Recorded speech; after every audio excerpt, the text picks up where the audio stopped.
உஷா வீட்டில் இருக்க எல்லாருமே ரொம்ப சந்தோஷமாக இருக்காங்க. சம்மந்தி உங்ககிட்ட ஒன்று சொல்லணும் அப்படின்னு சொல்கிறாங்க. சொல்லுங்கள் அப்படின்னு சொல்லிட்டு ஜெயா சொல்கிறாங்க. அதுக்கு அவங்க சம்மந்தி சொல்கிறாங்க, இங்கே பாருங்கள், நான் என் பொண்ணு வந்து ரொம்ப நாள் கழித்து மாசமாக இருக்கா, அவளை நான் வீட்டுக்கு கூட்டிகிட்டு போகிறேன் அப்படின்னு சொல்கிறாங்க. ஏன் எதுக்காக?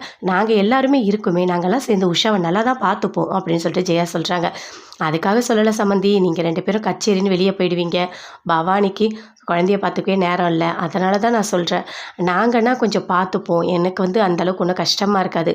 ஏன்னா என் பொண்ணு வந்து ரொம்ப நல்லா இருக்கணும், ரொம்ப நாள் கழித்து மாசமாக இருக்கா, அதனால தான் நான் வச்சு பார்த்துக்கிறேன்னு சொல்கிறேன், வேறு எந்த காரணமும் இல்லை அப்படின்னு சொல்லிட்டு உஷாவோட அம்மா சொல்கிறாங்க. அதுக்கு ஜெயா சொல்கிறாங்க, இல்லை எங்கள் வீட்டு மருமகளை பிரிய எங்களுக்கும் கஷ்டமாக இருக்காதா, அவள் குரலை கேட்டு எங்களுக்கு பழகிடுச்சு, அவள் இங்கே இல்லைனா எங்களுக்கு ஒரு மாதிரி கஷ்டமாக இருக்கும் அப்படின்னு ஜெயா சொல்கிறாங்க.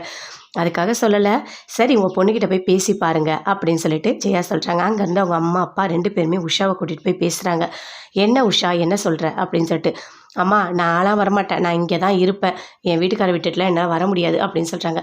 என்ன உஷா இப்படி பேசிகிட்டு இருக்க, உனக்கு அம்மா நல்லா பார்த்துப்பேன் தானே, அம்மா சொல்கிற பேச்சு கேளு, உன்னை ஜாக்கிரதையாக பார்த்துக்கணும், ஒரு மாதமும் இதில் முக்கியமானது, புரியுதா உனக்கு, கொஞ்சம் கேர்லெஸ்ஸாக இருந்தால் கூட எதுவுமே பண்ண முடியாது, அதனால தான் நான் உன்னை வீட்டுக்கு கூட்டிகிட்டு போய் பார்க்குறேன்னு சொல்கிறேன், நீயாவது புரிஞ்சுக்கோ உஷா, வீட்டுக்கு வா அப்படின்னு சொல்லிட்டு அவங்க அம்மா கூப்பிடுறாங்க.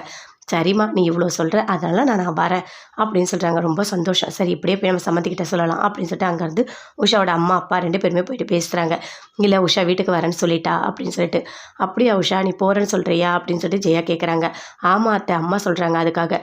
அதுக்கு சக்தி சொல்கிறாரு, சரி போகிறதுனா போகட்டும், அண்ணி எங்கே போகிறாங்க, அவங்க அம்மா வீட்டுக்கு தானே போகிறாங்க, அணியோட வீடு கிட்ட தான் இருக்கவே, நான் போய் பார்த்துக்கலாம், ஒன்றும் பிரச்சனை இல்லை அப்படின்னு சொல்லிட்டு சக்தியும் சொல்லிட்டு இருக்காரு. எல்லாருமே சேர்ந்து முடிவு பண்ணிட்டாங்க. சரிங்க சம்மந்தி நான் பார்த்து கூட்டிகிட்டு போகிறேன் அப்படின்னு சொல்கிறாங்க. பரவாயில்ல, உஷாவுக்கு எங்கே இருந்தால் சந்தோஷமாக இருக்குமோ அது போதும் எங்களுக்கு. உஷா உனக்கு அம்மா வீட்டுக்கு போகணுன்னு தோணுச்சுன்னா தாராளமாக நீ போ, ஒன்றும் பிரச்சனை இல்லை, நாங்கள் பார்த்துக்குறோம் சரியா அப்படின்னு ஜெயா சொல்கிறாங்க. அதை கேட்டோன்னே உஷா பயங்கரமாக சந்தோஷப்படுறாங்க. ஆனால் ஒன்று இங்கே பாரு, நல்லா தெரிஞ்சுக்கோ, நீ போயிட்டு உஷாவோட கூட போயிட்டு ஒரு நாள் இருந்துட்டு வா அப்படின்னு சொல்லிட்டு அவங்க வீட்டுக்காரர் சொல்கிறாங்க. அப்பா அத்தை இதை தான் நான் எதிர்பார்த்தேன், கண்டிப்பாக அவர் வரணும். என்ன சண்முகம் நீ போகிறல்ல அப்படின்னு சொல்லிட்டு ஜெயா கேட்குறாங்க. அம்மா கண்டிப்பாக நான் போகிறேம்மா அப்படின்னு சொல்கிறாரு. எல்லாரும் சேர்ந்து ரொம்ப சந்தோஷமாக போகிறாங்க. சரி நான் போயிட்டு வரேன் மாமா, நான் போயிட்டு வரேன் அப்படின்னு சொல்லிட்டு சந்திரசேகர்கிட்ட சொல்கிறாங்க. சரி பார்த்து போயிட்டு வாமா அப்படின்னு சொல்கிறாரு. என்ன சித்தப்பு நான் போயிட்டு வரட்டா அப்படின்னு சொல்லிட்டு உஷா கேட்குறாங்க. நீ இல்லாமல் நான் என்ன பண்ண போகிறேனே தெரியல, நீ நான் எல்லாம் சேர்ந்து தான் பேசுவோம், இப்போ நீ வரத்துக்கு 10 மாதம் ஆகும், நான் என்ன பண்ணுவேன்னு எனக்கு ஒன்றுமே புரியல, எனக்கு ரொம்ப கஷ்டமாக இருக்குது உஷா அப்படின்னு சொல்லிட்டு சித்தப்பு சொல்கிறாரு. விடு சித்தப்பு, இதெல்லாம் ஒரு பெரிய விஷயமா, ஃபோன் பண்ணி சித்தப்பு நான் பேசுகிறேன் அப்படின்னு சொல்லிட்டு உஷா சொல்கிறாங்க. சரி சரி பார்த்து போயிட்டு வா, நல்லபடியாக குழந்தெல்லாம் பிறந்து வா அப்படின்னு சொல்கிறாரு. சரி நான் போயிட்டு வரேன் அப்படின்னு சொல்லிட்டு எல்லாருக்கிட்டையுமே சொல்கிறாங்க. சொல்லிவிட்டு அங்கேருந்து போகிறாங்க.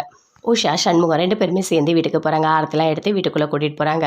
என் வீட்டு பொண்ணு வந்திருக்கு, நல்லபடியாக குழந்தை பிறந்து போகணும் அப்படின்னு சொல்லிட்டு அவங்க அம்மா ரொம்ப சந்தோஷமாக உள்ளே கூட்டிகிட்டு போகிறாங்க. வீட்டில் எல்லாருமே யோசிச்சுட்ருக்காங்க. என்னதான் இருந்தாலும் உஷா இருக்கும்போது நல்லா கலகலகலன்னு வீடு இருக்கும், எனி டைம் ஏதாச்சும் ஒரு காமெடி பண்ணிகிட்டே இருப்பாள். இப்போது ஒரு மாதிரி இருக்குது, என்னங்க பண்ணுறது, உஷா இல்லாத எனக்கு வருத்தமாக இருக்குது அப்படின்னு சொல்லிட்டு ஜெயா சொல்கிறாங்க. என்னதான் இருந்தாலும் அவர் ரொம்ப நாள் கழித்து மாசமாக இருக்கா, அதனால தான் நான் அனுப்பி வச்சேன் அப்படின்னு சொல்கிறாங்க. அதை கேட்டோடனே சந்திரசேகர் சொல்கிறாரு, விடுமா ஒன்றும் பிரச்சனை கிடையாது, நமக்கு பேரனோ பேத்தியோ ஏதோ ஒன்று வரப்போகுது, ஆக மொத்தம் எனக்கு எவ்வளோ சந்தோஷமாக இருக்குது தெரியுமா, உஷா நல்லபடியாக குழந்தை பிறந்து வரட்டும், எல்லாமே பார்த்துக்கலாம் சரியா, நீ வருத்தப்பட்டுட்டு இருக்காத போ அப்படின்னு சொல்கிறாங்க.